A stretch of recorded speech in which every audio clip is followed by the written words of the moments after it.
They are so powerful, they have a country named after them. They are the Saud family of Saudi Arabia. I'm a Saudi, you're a Saudi, he's or she's a Saudi means you belong to that family. Saudi Arabia is a dictatorship managed by a democracy. We're really talking about a core group of maybe 15 to 30 princes that are really controlling the final decision on everything. A kingdom the size of Western Europe, with a quarter of the world's known oil deposits, riches that could tip the balance of global history. But with an increasingly radical populace and a resource that won't last forever, is the sun setting on the House of Saud. It's a remarkable family in that it's held on to a fairly fragile country. They all know their survival depends upon staying together and staying in power.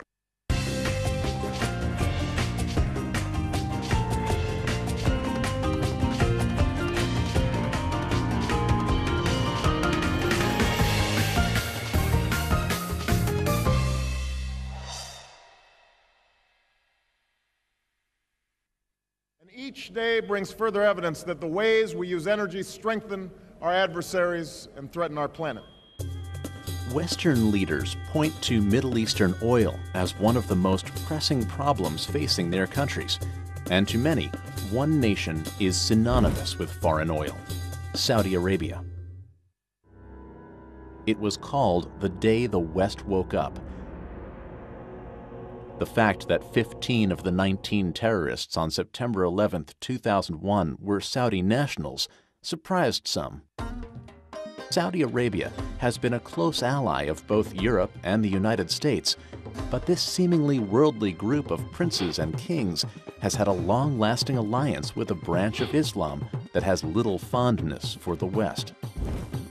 The Saudi royal family funded the extremists for years. I mean, we're talking about going back to the 30s, and back to independence. So these people really control the media today. And therefore, they control the schools, and they have great access to propagating their ideas.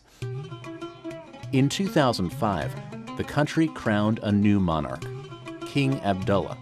He promised a new era of reforms. Our opinion inside the CIA was that Abdullah was more capable than many of the other princes. I mean, this is good news for Saudi Arabia. He's making an alliance more with the liberals in order to push the kingdom in the 21st century. A delicate balance, but some fear the fundamentalists in Saudi Arabia may turn and bite the hand that feeds them. Saudi Arabia finally woke up and said to itself, if we continue to support radical factions, extremist Wahhabi factions, we ourselves are going to collapse. The dynasty ruling Saudi Arabia traces its roots to a desert past and to a visionary tribal leader from the mid-18th century. Mohammed ibn Saud went to rule the country and the tribes of Arabia, the majority of the Arabian Peninsula. They formed an alliance where the Wahhabis or Muhammad ibn Abdul Wahhab will be in charge of religion. The Wahhabists followed the teachings of Muhammad ibn Abdul Wahhab. A Wahhab and his followers reviled other religions and especially adherents to other branches of Islam, like the Shia, who honor figures other than the original prophet, Muhammad. Abdul Wahhab felt that Islam had strayed from its true beliefs, so he wanted to go back to the original beliefs of the Quran and what had been taught by Muhammad. The Wahhabis are a very strongly missionary-oriented sect. They believe that Wahhabi Islam will save Islam. They had this fierce religious ideology, the willingness on the part of the Ikhwan, the brotherhood as they were called, to die in battle. Almost a willingness, a wish to die in battle. With the help of the puritanical Wahhabist holy warriors, the Saud clan conquered land throughout the Arabian Peninsula. In 1924, 5 generations later, Abdulaziz bin Rahman Al Saud, also known as Ibn Saud, finally took over the holiest sites in Islam, Mecca and Medina. Ibn Saud is often seen as an Arabian Lawrence of Arabia, but he was better than Lawrence because he actually fought. Very tall, very big, had a lot of charisma and a lot of guts. I mean, he did a lot of, attacks in the middle of the night, completely desperate type of military attacks of other positions, which no one would have done. I mean, he was a man of great courage. He united the area's warring Bedouin tribes through both violence and intricate alliances. Talking around the campfires, the Bedouin liked to joke about Ibn Saud. They said he's got two swords, a sword of steel, the one with which he conquered, and the sword of flesh, which he used once he'd conquered, and would marry the chief daughters of the tribe that he'd conquered, and thus bring that tribe physically into the union of the Saudi family. In 1932, he proclaimed this conglomeration of tribes between the Red Sea and the Persian Gulf his family's kingdom, Saudi Arabia, the Arabia of the Sauds. This patriarch and his 45 sons would rule into the next century in partnership with his religious allies. Wahhabi clerics were given wide control of the educational and legal systems. In the early 20s, Abdulaziz Al Saud was able to really take the ideology of Wahhabism, and we might consider today that's the ideology of militant Islam, and to really make it into a political force in order to pull the tribes of Saudi Arabia together. And it's Islam that we look at is abhorrent because it involves cutting people's heads off, enslaving women, and on and on and on, all the things, the popular cliches we know about. The kingdom survived, largely from revenues charged to the Muslims from around the world who make the annual pilgrimage, or Hajj, to Saudi Arabia's holy sites. He charged Muslims to make the Hajj to Mecca. They had to pay a fee to be allowed into Saudi Arabia, and that's how he lived, frugally. But then, in the midst of the Great Depression, a new source of revenue presented itself, one that would change world history. Oil had been found in nearby Iraq, Iran, and Bahrain. He was able to have the vision to know what he did not know. He knew that he did not know anything about oil, so he was not going to go look for it himself. He knew it existed, he knew he could bring a lot of money to the kingdom, so he hired the oil company of Southern California, SoCal, to look for oil, and eventually, it took them a long time, but they found oil. This precursor to today's Saudi oil behemoth, Aramco, gave the king $170,000 for the rights to drill. A drop compared to the many billions that the resource would one day produce for the royal family. This was a personal license to drill oil that Ibn Saud had granted in his lands. It was his money. And to this day, there is a sense in which the House of Saud consider the oil to be their own personal property. Along with news of our fuel oil shortages comes the fresh warning that our known oil reserves will be exhausted in 10 years at the current rate. Toward the end of World War II, Franklin Delano Roosevelt recognized the importance of Saudi oil to the United States and invited the king aboard the USS Quincy to officially open diplomatic relations between the countries. The desert monarch and the patrician from New York seemed to be so different, but Roosevelt scored points when he gave the aging warrior king his spare wheelchair. American firms have opened new fields abroad. Of these, one of the biggest and most important is Saudi Arabia. Beneath its blistering sands lies a near... With global shipping now safe again and a major customer secured, oil production resumed, and so did the flow of money. The king wanted to modernize, no small feat when his ideological partners, the Wahhabis, outlawed innovations developed after the time of Muhammad. He wanted to attain modernity for his people while keeping his society as it was in the earliest days of Islam. This is a tall order, but it's a formula that he perfected and that enabled Saudi Arabia to maintain its puritanical religion and at the same time accept modernity that has come through to this day, I believe. And I think that was it showed amazing vision on his part. Ibn Saud arranged a special demonstration of how the telephone could work. And he had it call up a distant town. And he said to one religious sheikh, well, why don't you speak on the phone and see what you can hear at the other end? And at the other end, Ibn Saud had stationed another religious sheikh. And so when the religious saw that this work of the devil could in fact be used to make their own communications easier, they changed their mind.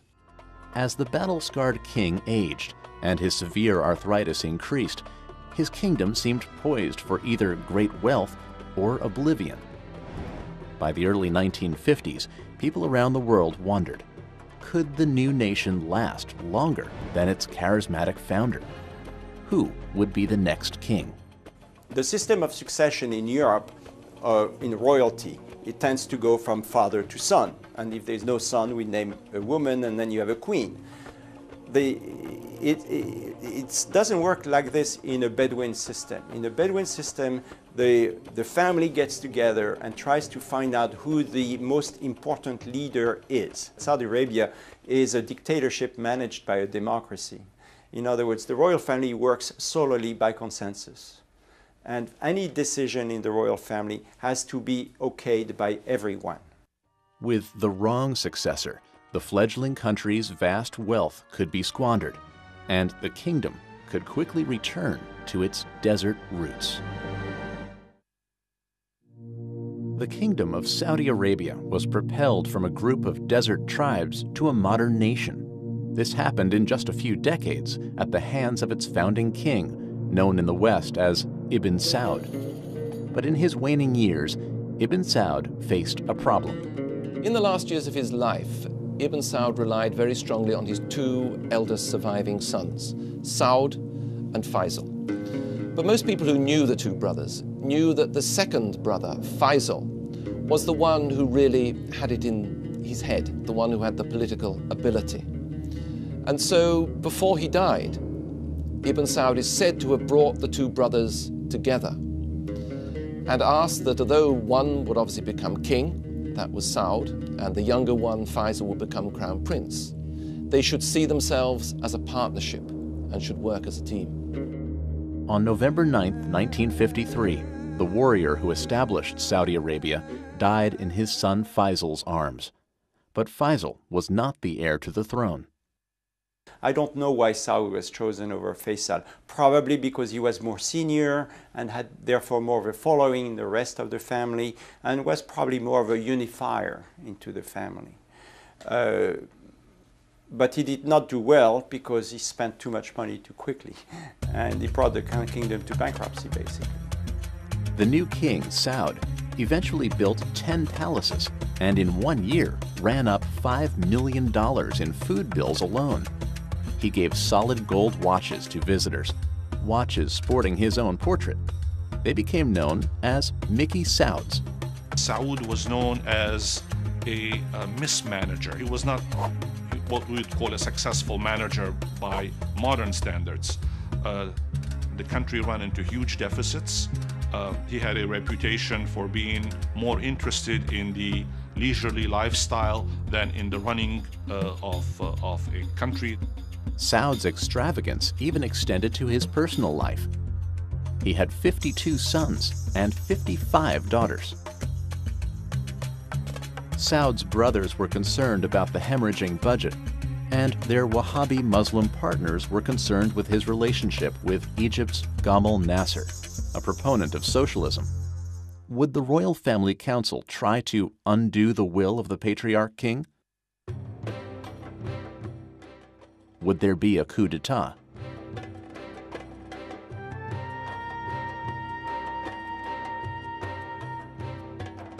They were worried about Arab socialism, and they were worried about Nasser's connections with the Soviet Union. The Saudis are deeply religious, consider communism, generally speaking, as atheism.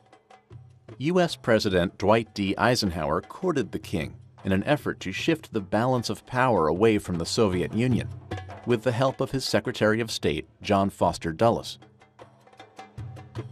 Eisenhower and Dulles had the idea for a time that Saud, representing the Saudi state, which was receiving more and more oil income, might be a useful counter to Nasser in the Arab world. Saud favored Eisenhower's economic aid over Nasser's movement, but the cash infusion wasn't enough. The family council moved to sideline Saud and put the crown prince, his brother Faisal, in charge of day-to-day affairs, a huge embarrassment to a sitting monarch. King Saud tried to regain power, but the deficits continued. He was declared unfit to rule and exiled to Greece in 1964.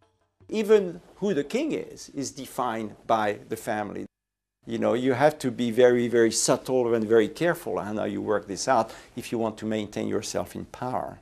He simply was not up to running a country that was rapidly moving from the 7th century into the 20th century.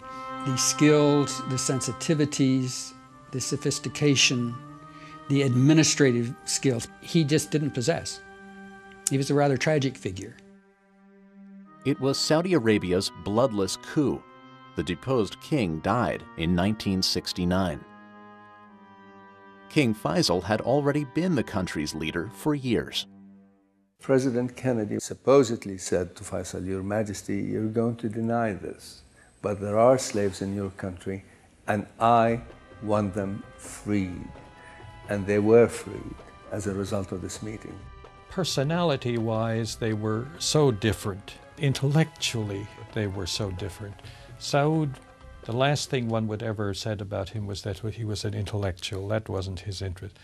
Faisal was very well read, paid attention to all kinds of things. He was a very wise, able man. An austere figure with a surprising past. I understand that when he was a young man, he was a bit of a libertine at times. I can't say how much or just where, but that was what the stories were. In his youth, Faisal was known to live the high life, even on a humble picnic with friends. Oh, that was hysterical. That really was hysterical. And we prepared beef hot dogs and all the fixings for any picnic. And we went to the park in limousines yet. And I'll never forget Prince Faisal got a hot dog bun, put the hot dog, and caviar, and oil salt on top of it. This was a trend that would be repeated again. Princes who break Islamic laws by drinking and carousing, who later become devout kings. Faisal soon became one of the most popular monarchs the region had ever known. King Faisal, I think you could almost call him the idealized king. He was tall, he was very distinguished looking, much more educated and worldly than any of the predecessors. This popularity meant that Faisal was able to launch ambitious plans to modernize the country.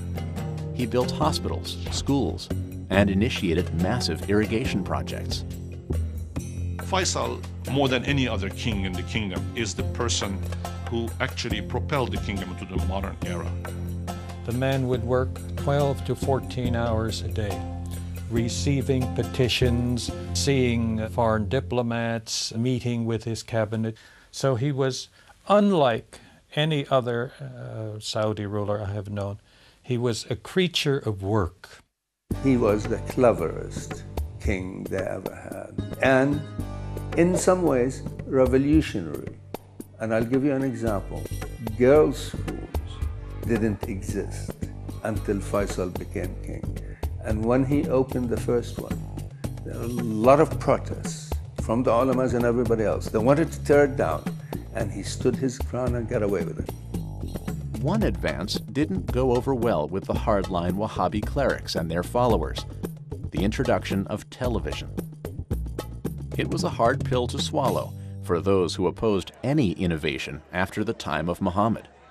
There were actual demonstrations against this wicked Western invention that would bring these ghastly soap operas showing the decadence of the West into the Holy Land. King Faisal insisted that this was an innovation which, under control, could actually enhance education and pushed it through. One of Faisal's own nephews was killed during the ensuing skirmishes. There were riots in the streets, and one of the young men who was rioting was a prince and was killed by the riot police. But through his own example of piety and Bedouin tradition, he seemed to keep the extremists at bay. With his modernizations in place, he was able to wrest controlling interest of the country's oil company, Aramco, from Westerners. Saudis started to run the oil fields.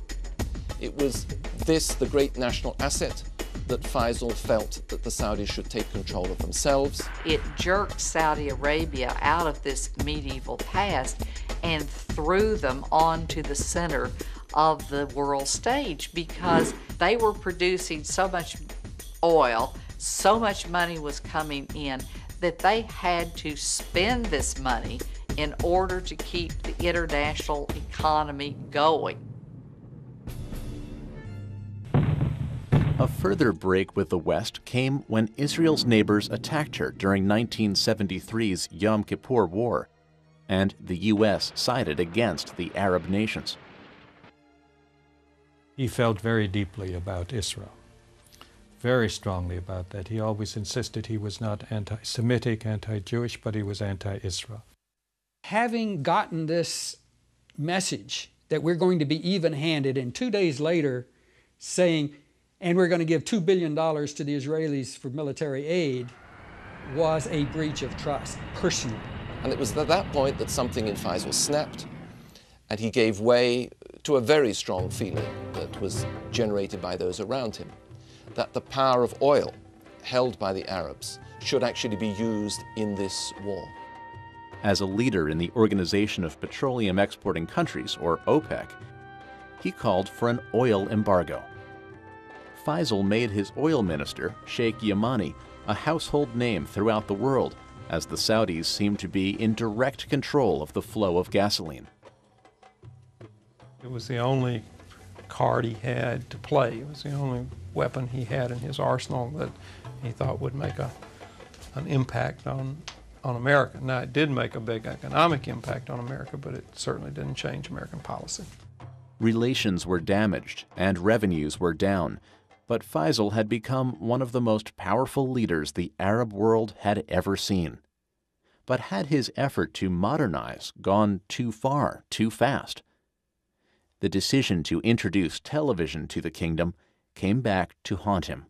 On March 25, 1975, the brother of the young nephew killed in the television riots was admitted for an audience with the king. And when his turn to greet Faisal, he pulled his gun and blasted his brain.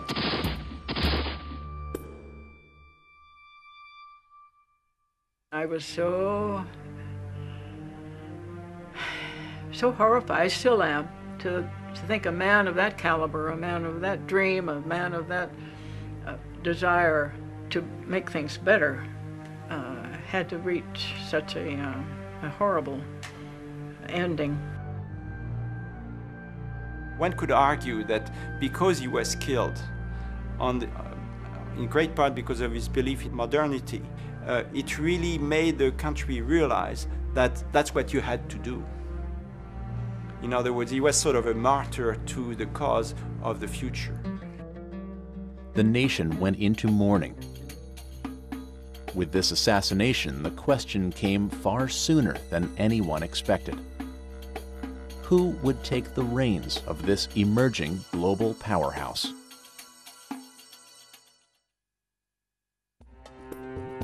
With the assassination of King Faisal, the Kingdom of Saudi Arabia suffered another crisis of leadership. The royal family quickly chose a successor, an uncontroversial and little-known prince named Khalid. He became king as a sort of a compromise candidate because a lot of people thought Fahad was the de facto strongman at the time, even under King Faisal, because Fahad was sort of the main advisor to King Faisal. But Fahad, because of his reputation as a playboy and whatnot, did not always have the support of the rest of the family. So Khalid, who was thought by many people as not wanting to be king at all, sort of was made king as a peacemaker, as an interim personality until things could be sorted out. Khalid was more of a caretaker king, unlike Faisal, who was always busy running a government. Khalid was much more comfortable in the tribal environment. He was the least remembered person and all of these people. He did nothing. He was not interested in being a king. He spent most of his time out in the desert. King Khalid loved sitting in the desert. He loved his hawks. But as he got older, he wasn't so mobile. And so he had a sofa put into the back of an all-terrain vehicle and would go out hunting in that. During the reign of the caretaker king, there were major shifts in the Muslim world. In 1979, militant fundamentalists took over the mosque in Mecca. Saudi forces killed over 100 people. Taking over Mecca was truly for them a wake-up call. This cannot continue solving problems like this. The Saudis, remarkably, by the way, for a Middle Eastern country, backed away from violence. Just 1 month later, Afghanistan was invaded by the Soviet army. To the Wahhabi clerics, who were the royal family's partners, this was an unacceptable presence in the region. The Soviet Union was seen as godless. It was godless, and therefore a direct threat not just to Afghanistan but to the whole Muslim community. In Afghanistan, Saudi Arabia was the full partner of the United States. We both agreed the best thing to do is just hand out arms and money. Saudi nationals went in droves to fight the Soviets, including a young Osama bin Laden. It was very successful for the Saudis and successful for us. The Soviets were defeated. And all these young mujahideen, paid and trained by the Saudis and to some degree paid and trained by us, were also victorious. But actions have consequences. Khalid suffered a heart attack in 1982. He died just 7 years into his reign. Khalid's legacy, the Saudi involvement in Afghanistan, would have major repercussions in years to come. How do you reintegrate young warriors when they come back victorious from a war? They looked and they saw, instead of a country ruled by shepherd kings living austere Muslim lives, they saw a country that was run by and for the benefit of the royal family, and where there was a gap between what the royal family said and what it actually did. With Khalid's death, the crown prince Fahad became king. By reputation, he seemed the opposite of the austere Muslim that the Wahhabist populace expected of their leader. Word had it that he had once lost $6 million in a single night in Monte Carlo.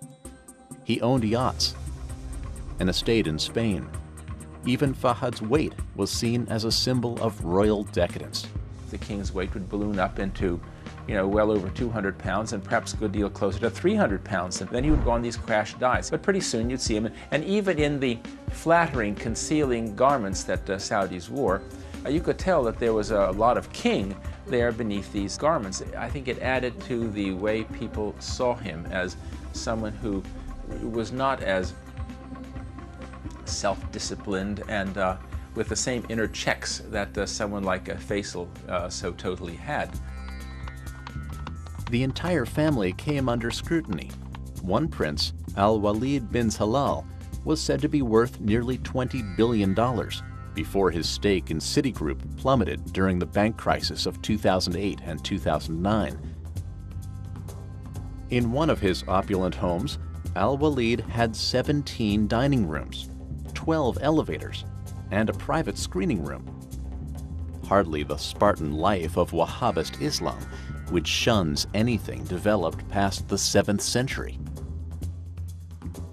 Rather than reigning in the royal family, he more or less just let them run wild.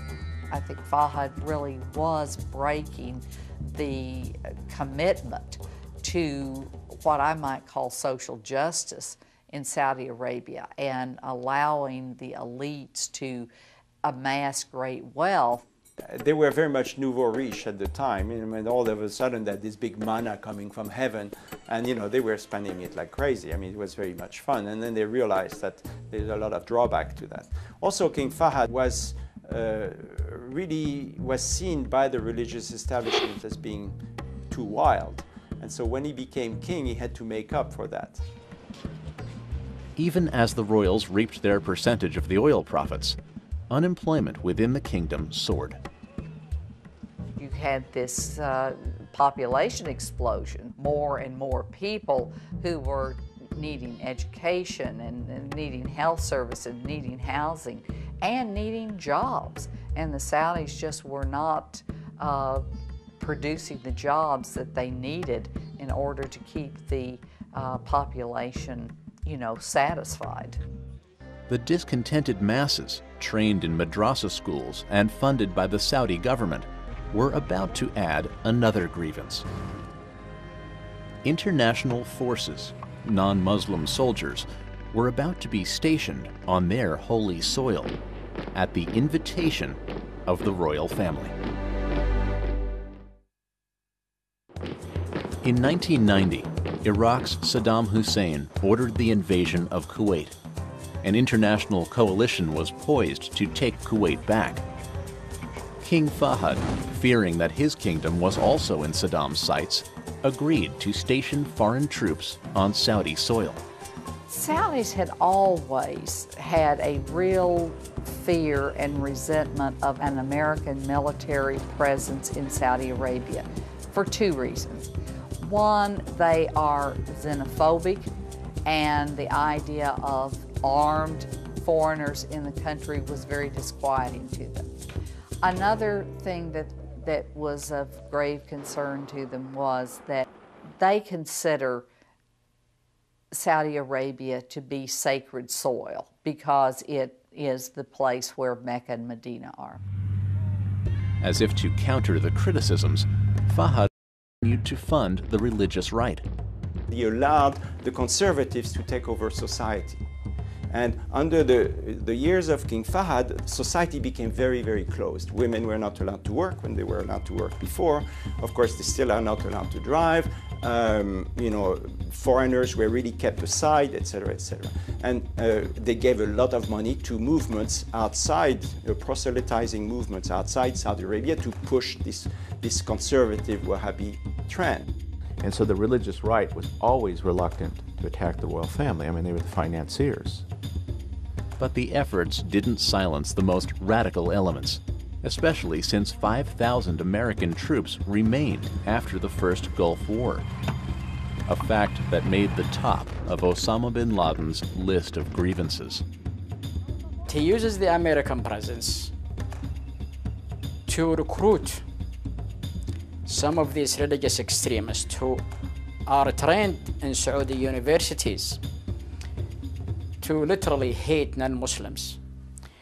And look who is supporting the Saudi royal family. The infidels are supporting them, who happens to be having bases in our country. In November 1995, angry rhetoric turned to violence.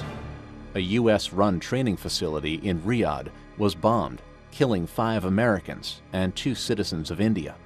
King Fahd claimed to have found and executed the guilty terrorists, but US law enforcement agents complained that they had never been given access to the investigations. From our point of view here, of course, we viewed it as the killing of US servicemen, and therefore we wanted to be involved. But from the Saudis, it was on their territory, and they were going to lead the operation, and they were going to manage how it was investigated. The following year, terrorists drove a truck with 5,000 pounds of explosives into an international complex called the Khobar Towers. 19 Americans were killed, and nearly 400 people of various nationalities were injured. This was a strike at the royal family, bring it down. And I think it was vulnerable. And then, the events of September 11th, 2001. 15 of the 19 attackers were Saudi nationals. The alleged mastermind, Osama bin Laden, was also from Saudi Arabia.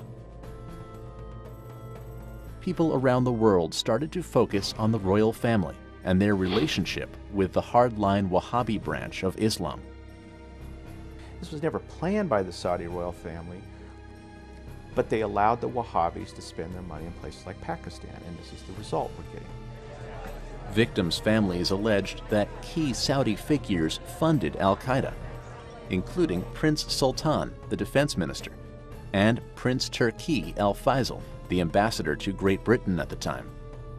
Although we cannot prove that high-ranking Saudi officials committed this atrocity, we know for a certainty that they were the terrorists' travel agents who delivered them well-fed, well-trained, and well-equipped to the World Trade Center that day. Most of these allegations were dropped by 2005, but damage had been done. The Saudi monarchs threatened to divest of key investments in the United States. During this period, Fahad suffered a debilitating stroke, and Crown Prince Abdullah took responsibility for day-to-day operations. It was an excruciating period for the Saudis because they didn't know who was in control. So you had a huge power vacuum. Rumors swirled that Fahad's prominent full brothers, known as the Sudari Seven, weren't ready to give up power. The Sudari Seven they had a single mother from Sudair. It was the favorite wife of Abdulaziz, the founder of Saudi Arabia, and they had 7 boys out of this relationship, who were all very capable, politically well-connected, and have run the key ministries, key industries in Saudi Arabia, and they act as a faction. There were even whispers that Fahad was being kept on artificial life support to prevent Abdullah from taking the throne. In these inner circles of the royal family, no one knows how decisions are made. No one knows why they're being made. And I don't know whether that was, it's a possibility. I don't know whether that was the fact or not. I think it's really what I would call a rumor. But of course, in the Middle East, rumor is news, you know.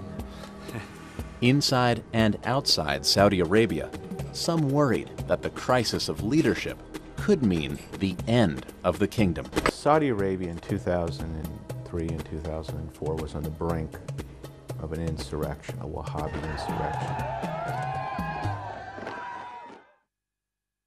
In 2005, King Fahad died after being seriously ill for 10 years. The Crown Prince Abdullah became king. You know, he's supposed to be a very simple man, as simple as a man worth billions of dollars can ever be, you know. But he's supposed to be able to talk to the people and to speak very straight to the people. And in fact, he's been criticized in some circles for not being diplomatic. He says it the way it is. He knows he's very old, he's got to achieve things, and he will not waste his time on people, you know, being gentle and nice. He just tells them straight. We always knew all along that he was going to be a much more, what could I say, more responsible leader is not the word. He's not particularly pro-American. I mean, he personally despised the Bush administration, held it responsible for the war in Iraq.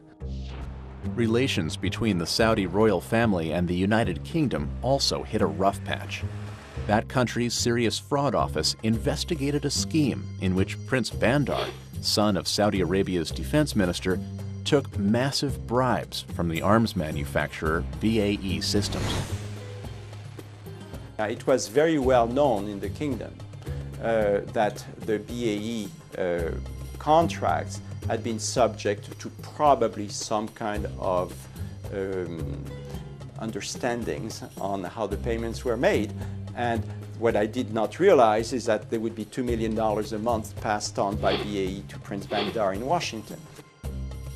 Things went from bad to worse when Prime Minister Tony Blair called for the investigation to be halted.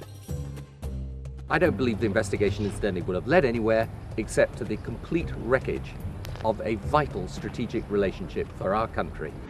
The Prime Minister of Great Britain compromised his country's judicial system, democratic values, and tradition because of threats from the Saudi ruling family.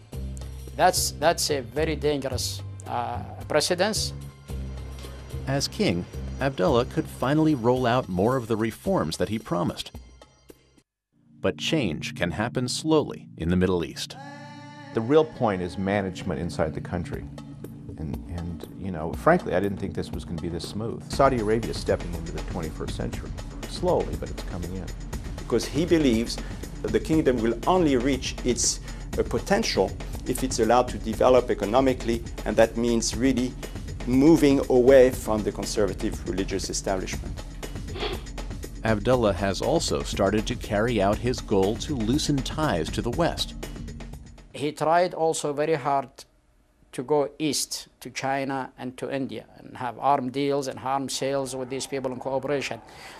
And he felt comfortable with that, and he used that actually as a blackmailing instrument against the West. You know, we are not the only boys and girls in town. I mean, China and India, their economies, they will use our oil. We could get arms from them, we could services, so we don't need you as much as we do. Whatever his reputation, Abdullah seemed to hold particular sway with the product of another oil family, President George W. Bush. The big image we have of this is when Abdullah went to Crawford, Texas, and talked to the president and walked with the president around the compound there. And that meeting in Crawford was very important for the Saudis.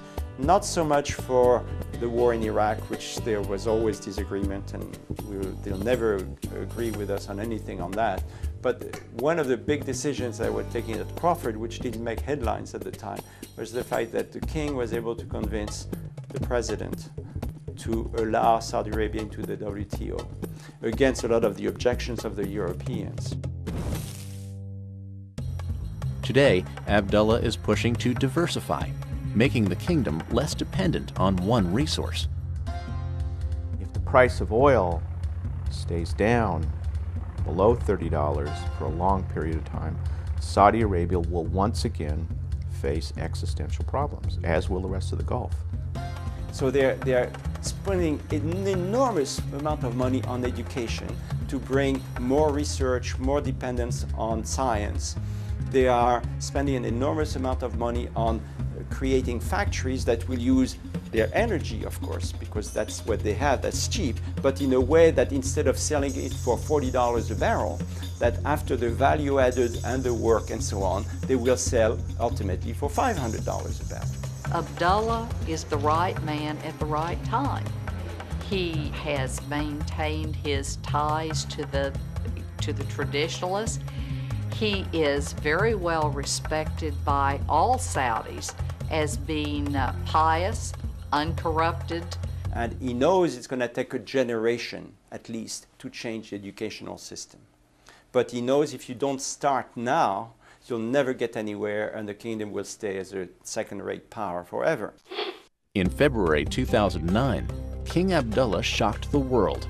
He announced that he was dismissing ultra-conservatives from top posts and made other changes. And we've seen with the appointment of a female minister, deputy minister. I mean, this is all fantastic news for Saudi Arabia. This is a vibrant society. It has its problems, like all societies in the world, but it is not a failed society. It is experiencing growing pains, but it is a society that will certainly endure. If Abdullah's strategies work, the House of Saud will also endure, but the king is in his 80s. By 2009, Crown Prince Sultan was reportedly already terminally ill. Plus, the rest of the sons of the founding king are also of advanced age. The succession process is anything but a sure thing. Soon, a grandson, or even a great-grandson of the founding king will have to be chosen. And we don't know who's going to be next, but he has made it in such a way that whoever comes next will be very close to his views of where it should go. many of them, the grandsons, are educated people, very detached from the past. I mean, from the Bedouin traditions like King Abdullah and his brothers. They grow up in semi-nomadic life and, you know, like to the sword dance and go to the desert and hunt. These new generations grow up like many other generations with computers and you know, public universities in the West and other places. So their value system has changed too. So there might be some positive changes in terms of spreading power a little bit, okay? But it will be a very interesting thing to see. In just a matter of decades, the Saudi royal family has presided over a nation's transition from a tribal society to a major player on the world stage. Despite all the internal and international turmoil, the House of Saud has retained its power. As the Saudis like to say, they're like a fist, and when they're threatened, they hang together. But I think the important question about the Saudi royal family is they don't shoot or poison each other. Because if they do, it's the end of the Saudis.